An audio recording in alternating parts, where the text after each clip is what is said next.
Hello, what's up, Gar? I-share ko nga pala sa inyo yung ginawa ko sa pag-record ng video sa pagmamotovlog ko.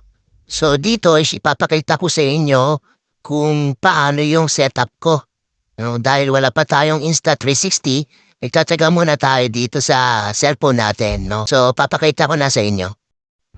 Punta muna tayo sa camera ng cellphone. And then, ito yung regular na kuha niya.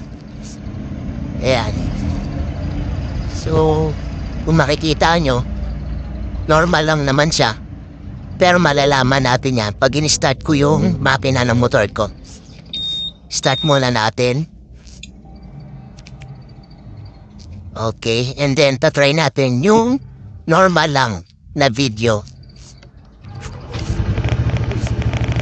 Ayan, so kung mapapansin nyo, sobrang shaky talaga ng video, no? So, pag nag-record tayo, pangit na tignan, no? Nakakatamad na panoorin. Ngayon, off ko muna ulit yung makina. Ayan. So, itatry ko naman ngayon yung naka-super steady mode. Click natin tong tumatakbong tao na logo sa taas. Ayan, so naka-activate na yung super steady mode niya.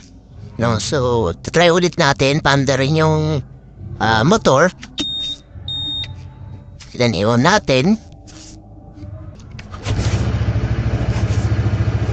Ayan. So, kung mapapansin nyo, nawala na yung pagka-shaky ng video. So, mamaya, ite-testing natin siya kung maganda pa rin yung pag-record natin ng video. Samahan niyo ako mamaya.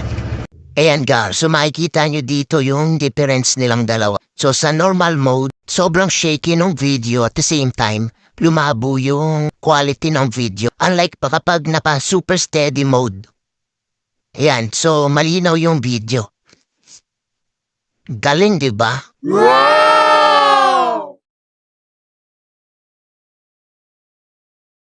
So, yun lang mga gar. Thank you. Gang, gang.